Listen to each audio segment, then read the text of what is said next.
우리가 처음에 교회 다니기 시작하면은 교회 안에 어색하고 얼떨떨한 것들이 너무 많이 있습니다. 무슨 말을 하는지도 모르겠고, 무슨 찬송가를 부르는지도 모르겠고, 성경 어디를 찾자 그러는데 어디 있는지도 모르겠고. 근데 좀 교회 다니다 보면은 이래저래 알게 되는 것들이 있죠. 성경에는 약이 두 개가 나오는데 구약과 신약이 있다는 것도 우리가 알게 되고요. 또 성경에는 가룟 유다가 하나만 있는 줄 알았는데 수많은 유다들이 있다는 것도 알게 되고요. 또 여호수아와 호세아와 이사야와 예수가 다 같은 이름이라는 것도 나중에 알게 되고요. 민수기가 여자 이름이 아니고 성경에 나오는 어떤 책의 이름이라는 것도 나중에 알게 되고요. 또 신명기 28장은 무슨 장이라고 불립니까? 축복장이라고 불리고요. 좀 쉬운 걸로 드릴게요. 히브리서 11장은 믿음장이라고 불리게 된다는 것 등등을 우리가 알게 됩니다. 아직 교회 오래 안 다니셨나 봐요. 그러다가 우리가 배우는 것이 있는데 마태복음 5장에서 7장까지는 산상수훈이라고 불린다는 것을 우리가 이제 알게 됩니다. 특별히 산상수훈 중에서도 5장 3절부터 12절까지를 팔복이라고 부르는 것도 또 교회 다니다 보면 자연스럽게 알게 되죠.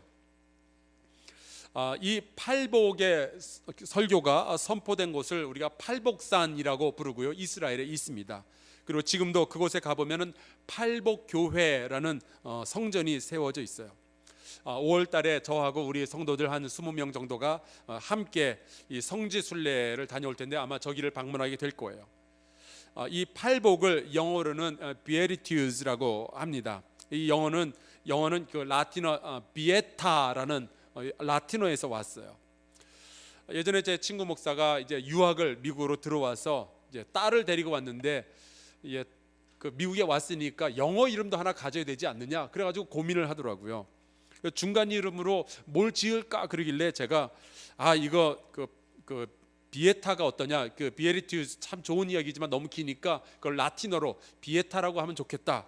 그랬더니 자기가 딱 들어보고서는 비에타곤 그러더니 너무 좋대요. 근데 얼마 있다가 다시 연락이 왔는데 안 되겠답니다.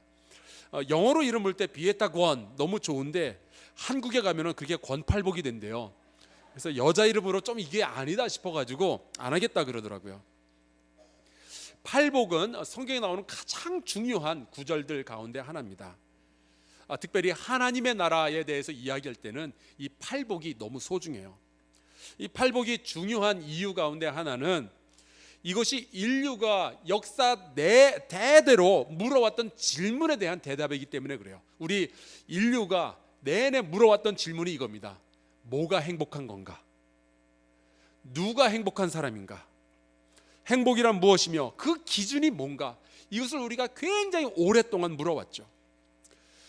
이 질문에 대해서 대답을 하는 학문이 특별히 불려지는 이름이 있는데 그것을 곧 행복론이라고 부릅니다. 아마 여러분 서점에 가보면은 이 행복론 그 책들은 아주 수도 없이 많이 볼 수 있을 거예요.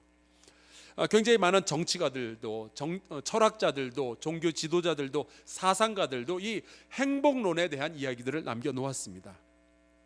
저 유명한 성 어거스틴도 행복론이라는 책을 써놨고요. 불교권으로 가보면 달라이라마도 행복론 해가지고 벌써 서점에 많이 나와 있고 아마 여러분도 사보신 분들이 계실지도 모르겠어요. 최근에는 그 프랑스의 무신론 철학자인데 알랭 드 보통 이 사람도 행복론이라는 책을 써서 대한민국에서 베스트셀러가 됐습니다. 제가 세 책을 다 읽어봤는데 다들 뭐가 행복한 건지 어떻게 행복한지 이런 것들을 이야기했는데 결국 나의 생각을 이렇게 펼쳐 놓은 거예요. 나의 시각을 가지고 이런 것이 행복한 거다, 이런 것이 행복한 사람이다, 이것이 행복한 사회다 이야기하고 있는 거죠. 요즘은 정치 구호 같은 것으로 누구가 행복한 세상 이런 말들이 굉장히 많이 사용되고 있습니다. 지금 보시는 게 엄마가 행복한 세상, 저기 롯데를 지웠어야 되는데 죄송합니다. 그 회사 선전하는 문구로 엄마가 행복한 세상이 나오고요. 또 최근까지 들었던 이야기들 노동자 농민이 행복한 나라 들어보셨어요? 여성이 행복한 사회, 노인과 어린이가 행복한 세상. 최근에 여성가족부에서 진행했던 캠페인 가운데 청소년이 행복한 세상 함께 만들어가요도 있고요. 청년이 행복한 나라, 이 서울시에서 했던 거죠. 그 다음에 장애인이 행복한 사회, 가정이 행복한 세상 굉장히 많이 있어요. 누구누구가 행복한 세상, 그것을 사람들이 꿈꾸고 있는 거죠. 자, 그렇다면은 예수님의 기준에서 바라보는 행복한 삶이라는 것이 뭘까요? 예수님의 생각 가운데 그 행복의 기준은 어떤 것일까요? 어떤 사람들이 복된 사람들일까요? 그 예수님의 행복론이 바로 오늘 우리가 같이 읽은 이 마태복음 5장에 나와 있는 겁니다. 물론 그 행복한 것과 복된 것을 다르게 보는 시각이 있어요.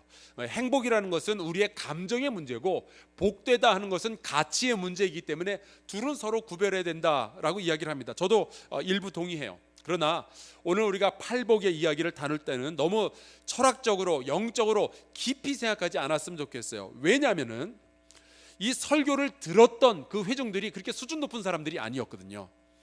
바로 제가 말씀드리도록 하겠습니다. 가장 먼저 우리가 이 팔복에 대해서 잘 이해하기 위해서 알아야 될 것이 이 팔복이 그냥 난데없이 선포된 말씀이 아니라는 사실이에요. 이 팔복은요, 예수님께서 하나님의 나라에 대한 말씀을 선포하시는 과정 속에서 드러난 말씀입니다. 그래서 팔복 그러면 우리가 마태복음 5장 3절부터 12절 그렇게 이야기를 하지만 그래서 저는 오늘 일부러 4장부터 말씀을 같이 보았습니다.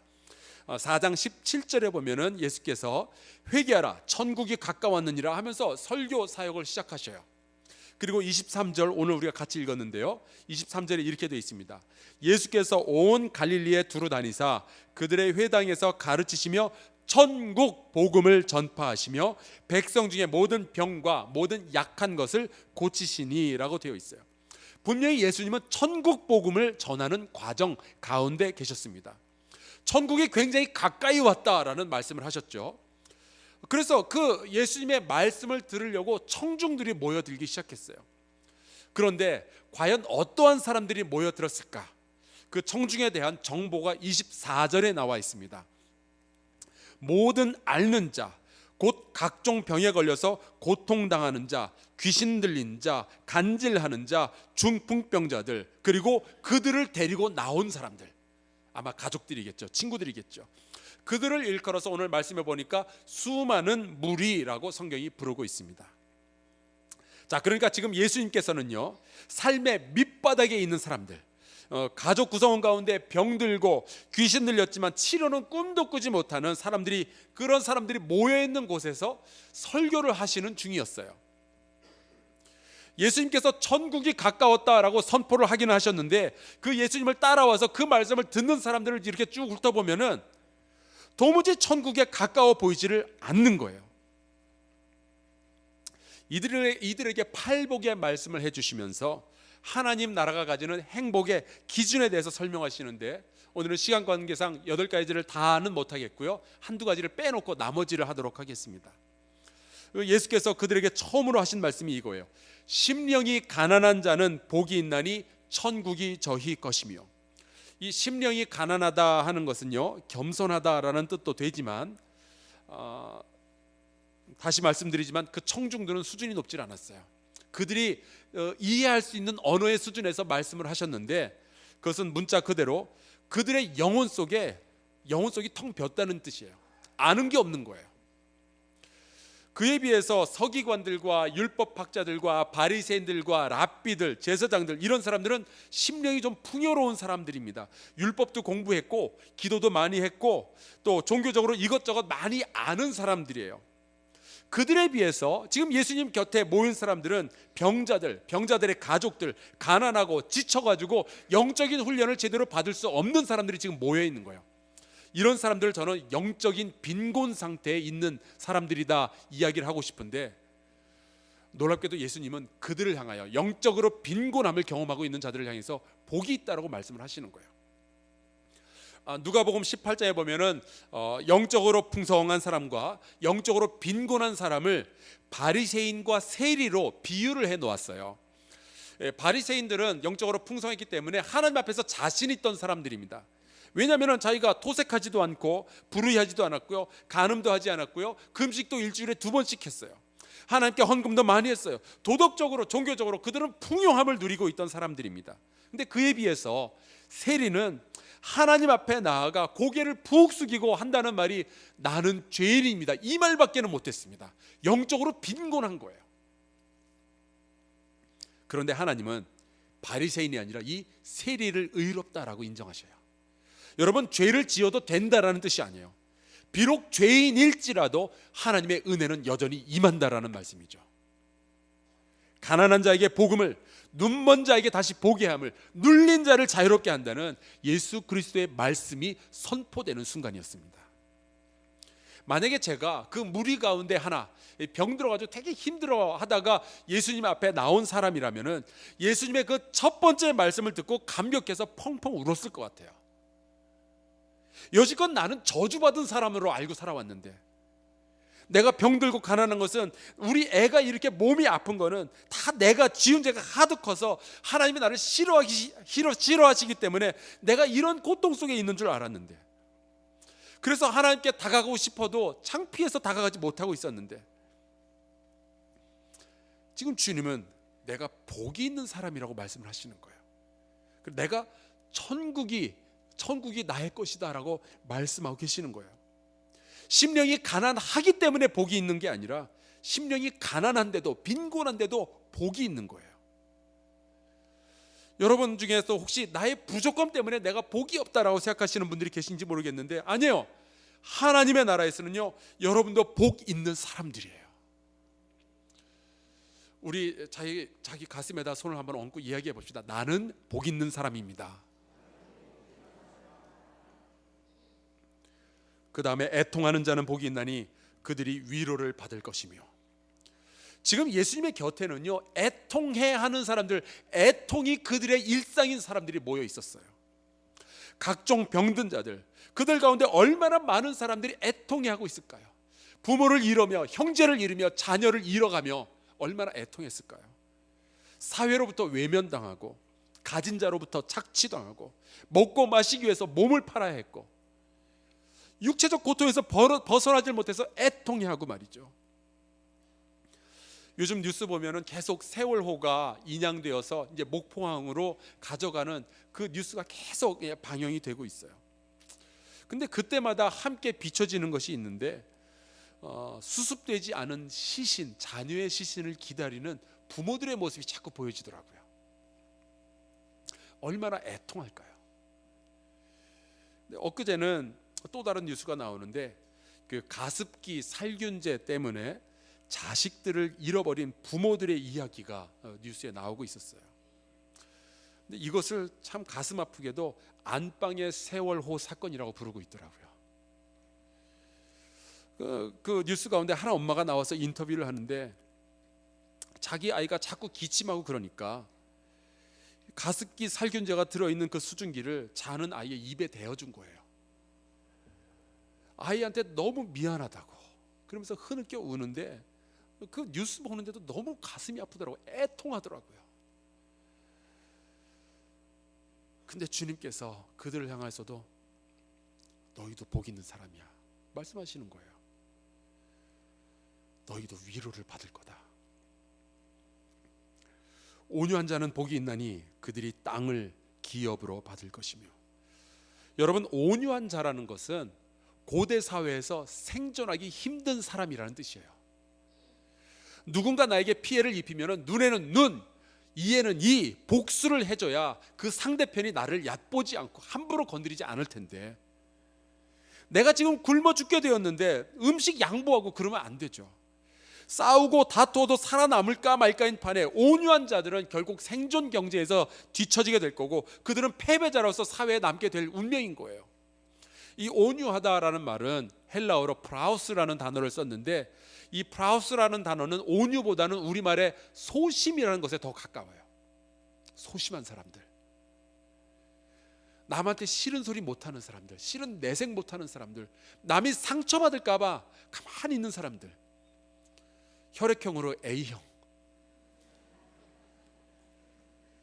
부끄럼도 잘 타고 상처 잘 입고 약하고 무른 성격의 소유자. 요즘 보아도 이런 사람들이 사람 구실하겠나 싶은데, 2000년 전에 도와주는 이도 없이, 경찰도 없이, 검찰도 없이 이런 사람들이 어떻게 살아남겠어요? 그런데 주님은 그들이 복된 사람이라고 말씀하시는 거예요. 쉽게 상처 입는 너희들이여, 너희가 참 복되다. 그들은 땅을 빼앗기는 것이 아니라 땅을 기업으로 받을 것이다 라는 약속을 주셔요. 의에 줄이고 목마른 자는 복이 있나니 그들이 배부를 것이며, 이 의에 줄이고 목마른 자는 다른 말로 표현하면 억울한 자들이에요. 한이 맺힌 자들. 자기 힘으로는 부정함을 당했는데 자기 힘으로는 도저히 어떻게 반항할 방법이 없어서 그냥 속으로만 썩히는 사람들. 누군가가 나서서 정의를 실현해 줘야 되는데 아무도 그 일에 나서지 않으니까 이거 억울해서 못 살겠는 거예요. 의에 줄이고 목마른 거예요. 누군가 나를 위해서 의를 좀 보여주세요. 우리식으로 쉽게 생각하면 춘향이가 그래요. 사또의 수청을 들지 않았다고 매를 맞고 감옥에 갇히게 되죠. 억울해요. 한이 맺혀요. 누군가가 정의를 베풀어 주지 않으면은 이 사람은 헤어나올 방법이 없어요. 의에 줄이고 목마른 겁니다. 근데 춘향이야 이도령이라도 있잖아요. 나중에 암행어사가 되어서 정의를 베풀어 주잖아요. 근데 2000년 전에 로마가 점령한 이 이스라엘 땅에서 과연 누가 그들의 편에 서서 그들을 변호하며 그들의 억울함을 풀어주겠냔 말이에요.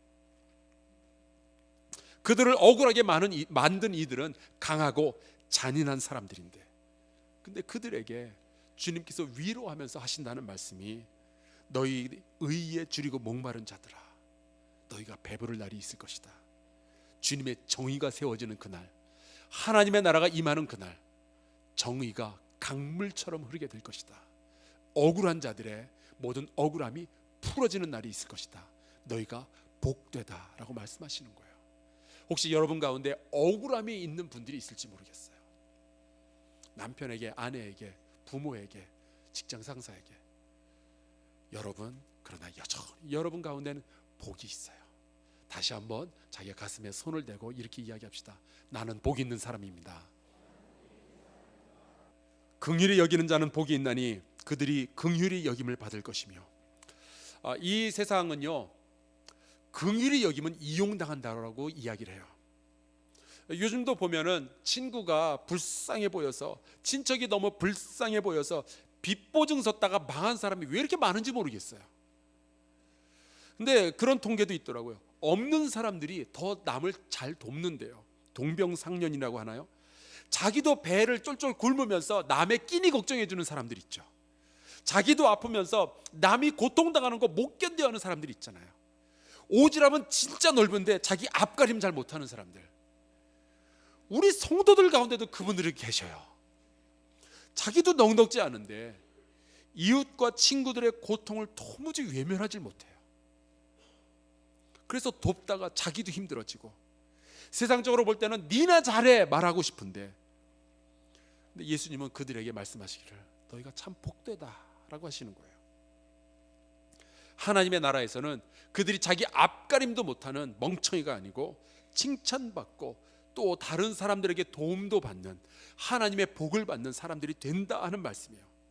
앞가림은 못해도 오지랖이 넓은 성도 여러분을 축복합니다. 여러분도 도움을 받게 될 거예요. 화평하게 하는 자는 복이 있나니 그들이 하나님의 아들이라 일컬음을 받을 것이며. 이 험한 삶을 팍팍하게 살아가다 보면은 싸움 나는 일들이 있잖아요. 다투잖아요, 우리가. 예루살렘에는 베데스다라는 연못이 있었죠. 거기에 기적 이야기를 지난주에 나누었는데, 베데스다라는 이름은요, 은혜의 집이라는 뜻이에요. 근데 그 은혜의 집 안에서는 허구한 날 다툼이 일어났어요. 왜냐하면은 천사가 물을 통할 때 가장 먼저 뛰어 들어가는 한 사람만 치유를 받았기 때문에 그 물이 통할 때는 싸워야 됐어요. 투쟁해야만 됐어요. 그래서 놀랍게도 은혜의 집 베데스다 연못 안에서는 늘 상처 입은 사람들이 나타나기 마련이었어요. 그런데 그래서 가해자와 피해자로 사람들이 나뉘게 되고 아주 곤란한 상황들이 생기는 거죠. 그들 사이에 들어가서 양쪽을 중재하고 화평케 하는 일은요, 정말 어려워요. 얼마 전에 우리 부목사님들하고 새벽기도 끝나고 나서 순댓국을 먹으러 갔는데 거기에 술 취한 손님이 한 분 와 있었어요. 근데 이 사람이 자꾸 큰 소리를 떠들고 막 난동을 피우고 그러니까 이 주인이 참다 못해 경찰을 불렀습니다. 경찰이 두 사람이 왔는데 제가 경찰이면은 와서 오자마자 딱 수갑 채워가지고 끌고 나갈 것 같은데 강제 연행을 안 하더라고요. 그냥 이 경찰들이 한다는 말이 선생님 이러시면 안 됩니다. 나가시죠. 이 말밖에 안 하는 거예요. 그러니까 그 식당 주인은 주인대로 화가 나니까 무슨 경찰이 와가지고 그렇게 점잖게만 하고 있냐고 뭐 하느냐고 막 떠들죠. 술 취한 손님은 술 취한 손님대로 내가 내 돈 먹고 순댓국 먹으려는데 뭘 잘못했냐고 막 그리고 그 사람이 한 말이 이거예요. 니들이 민중의 지팡이요. 그 순간 경찰이 너무 불쌍해 보이더라고요. 여러분 싸우는 사람들 중간에 들어가서 화해시키고 중재하는 일이 이게 쉽지가 않아요. 중간에 껴서 화평 만드는 일이 고통스럽습니다. 가끔 부부싸움이 나는데 담임 목사에게 전화하는 분들이 계셔요. 그것처럼 난처한 일이 없습니다. 오죽하면 저에게까지 전화를 하셨겠어요만은 부부싸움에 끼어들어서 잘잘못을 가리는 건 불가능해요. 여러분 부부싸움은 둘이서 해결하시면 좋겠어요. 그런데 그 중재와 화평케 하는 일을 하는 사람을 하나님의 아들이라 부르겠다 말씀을 하셔요. 저는 이미 충분히 하나님의 아들이니까 더 안 부르셔도 됩니다마는 그래도 담임 목사가 중재해 주길 원하면 부르세요. 제가 갈게요. 하지만 여러분 부부싸움하는 두 분 가운데 먼저 화해를 신청하는 사람이 자존심은 상할지 모르고 혹시 손해는 입을지 몰라도 그 순간 그 사람이 먼저 하나님의 자녀가 된다는 사실을 꼭 기억하시기를 축원합니다. 하나님의 나라에서는요 이렇게 영적으로 빈곤한 자, 애통한 일이 있는 자, 온유해서 소심한 자, 억울한 일이 있는 자, 자기도 힘들면서 자꾸 남 도와주다가 자기도 힘들어지는 자, 중재자의 곤란한 자리에 서는 자, 그들이 복 있는 자라고 예수께서 말씀하고 계시는 거예요. 그리고 그들이 복 있는 자가 하나님의 나라인 거예요. 그리고 그 하나님의 나라를 저와 여러분이 만들어가고 있는 중이고요. 우리가 그들에게 천국을 전하고 위로하고 우리의 기업을 나누고 그들을 돕고 그들을 하나님의 아들이라고 불러주는 일들을 우리가 감당해야 돼요. 그들이 복 있다고 생각하게 만들어줘야 우리가 하나님의 나라를 만들어가고 있는 겁니다. 조선 말기에 이 땅에 들어와서 저주와 멸시받는 인생들을 끌어안고 하나님 나라의 복음을 전했던 사무엘 무어라는 선교사의 이야기를 잠시 소개해 드리겠습니다. 우리나라 이름으로는 저분이 모삼열 혹은 모삼률이라는 한국 이름을 가지고 있었어요. 사진 보시기에 그렇게 성격이 좋아 보이지는 않지만 저분은 거의 성인과 같은 삶을 사셨습니다. 저분은 장로교 선교사였는데요. 1892년 32살의 나이로 조선 땅에 들어왔습니다. 그리고 곤당골 교회를 세워요. 이 곤당골 교회는 지금의 소공동에 있는 롯데호텔 바로 그 자리였습니다. 그리고 학교를 세웠는데 그 학교 학생들 가운데 봉출이라는 아이가 있었어요. 이 아이는 당시 사회 최하층 백정의 아들이었습니다. 당연히 이 아이도 성도 없고 그냥 봉출이에요. 근데 이 아이가 자기 아빠가 너무 아프다는 거예요. 그래서 알아보았더니 이 아빠의 아이 백정 아저씨가 장티푸스에 걸려서 죽어가고 있는 겁니다. 그 이야기를 듣고 자기 동료였던 에비슨 선교사를 데리고 그 아버지를 치료하려고 백정의 움막 속으로 찾아 들어가요. 그리고 그에게 약을 주고 치료하고 간호해서 그 백정을 낫게 합니다. 근데 여러분 이 백정을 치료했던 이 에비슨 선교사가 누군지 아세요? 고종 황제의 주치의였어요. 왕을 치료하는 자가 백정의 움막에 들어가서 그 백정을 치료해냈으니 이 백정이 얼마나 감동이 됐겠어요. 당연히 봉출이와 그 아버지는 곤당골 교회에 출석하고 세례받고 이 아버지는 성춘이라는 이름도 받게 됩니다. 그때부터 이 사람은 박성춘이 되죠. 예수님의 은혜에 감격한 나머지 이 박성춘 씨는 친구들에게 복음을 전하기 시작해요. 원래 은혜 받으면 복음 전하게 되잖아요. 쫙 전했는데 그 친구들이 누구였을까요? 다 백정들이었어요. 그래가지고 이 그 다른 백정들도 다 곤단골 교회에 출석하기 시작하는 거예요. 여기에서 문제가 터졌습니다. 그 교회에 있던 양반들이 백정하고 같이 예배드릴 수 없다라고 반발한 거예요. 그래서 이 무어 선교사를 찾아와서 우리는 양반이고 저놈들은 백정놈들이니까 같이 예배를 드릴 수 없으니 요 앞자리에 요만큼은 양반 자리로 만들어 주시고 백정들은 저 뒤에서 예배하게 이렇게 자리를 마련해 달라고.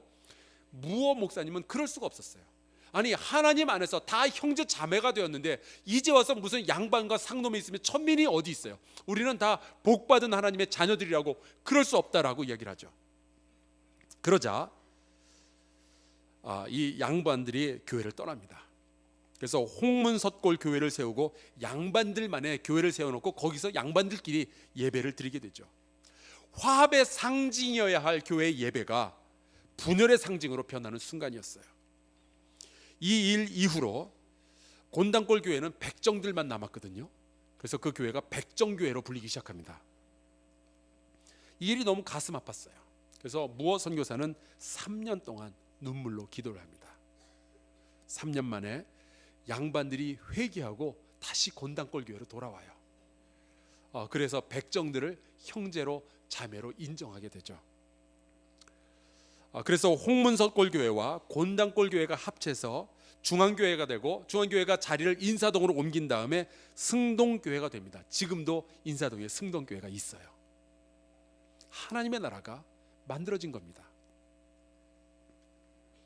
백성들에게 소망을 주고 그들에게, 특히 백정들에게 너희도 복되다라고 말해 주었던 이 무어 선교사는 1906년 장티푸스로 48세의 나이로 하나님의 부르심을 받습니다. 근데 그가 전했던 이 복됨의 소식, 백정들도 복되다 하는 소식은 계속 남아서 많은 사람들에게 하나님 나라를 건설하는 영향력을 끼치기 시작했어요. 백정 박성춘은 1911년 승동교회에서 장로 안수를 받았습니다. 몇 년 후에 그 교회에서 또 다른 장로가 안수를 받았는데 이 사람은 왕족이었어요. 백정이 선임 장로였습니다. 그리고 그의 아들 박봉출, 백정의 아들로 태어나서 백정의 삶으로 살다가 백정처럼 이름 없이 빚도 없이 죽었어야 할 운명인데 자기가 하나님으로부터 버림받지 않았다는 소식을 무어 선교사로부터 들은 거예요. 하나님은 나를 도우신다는 믿음을 가지기 시작했고요. 그래서 이 사람은 에비슨 선교사가 세운 제중원에 들어가서 의학 공부를 합니다. 제중원은 지금의 세브란스 병원이에요. 그리고 이 박봉출이가 제1회 졸업생이 되어서 우리나라 최초의 서양 의사가 되었습니다. 나중에 이 박봉출은 독립군들을 돕기 위해서 만주로 들어가 군의관으로도 활약하게 되죠. 예수께서 말씀하신 이 팔복은 오직 그런 자만 구원받는다는 것이 아니라 그런 자들마저도 하나님은 복 주신다. 하나님의 은혜의 그물을 빠져나가기 쉽지 않아요. 억눌린 자들에게 희망의 메시지를 예수께서 전해주셨습니다. 모삼열 선교사는 그 희망을 조선의 백정들에게 전한 분이었고요. 하나님의 나라를 그렇게 완성시켰던 분입니다. 모삼열 선교사의 묘지가 지금 양화진에 있는데요. 그분의 비석에 쓰여진 비문을 읽어드리고 제 설교를 마치겠습니다. 조선 사람을 사랑하였고 또 그들을 예수께 인도하기를 원하였다. 이제 저의 수고를 마쳤으니 또한 그 행한 일을 따라야 할 것이다. 또한 그 행한 일을 따라야 할 것이다. 우리 무어 선교사가 행한 일을 따라서 이 사회의 약자들을 돌보며 그들을 복 있는 사람들로 만들어가기를 축원합니다. 예수께서 그 말씀을 먼저 하셨으니 우리도 그대로 따라갑시다. 그렇게 해서 하나님의 나라를 함께 만들어가는 저와 여러분 될 수 있기를 간절히 축원합니다. 우리 함께 찬송가 427장 말씀 생각하면서 같이 찬양하겠습니다.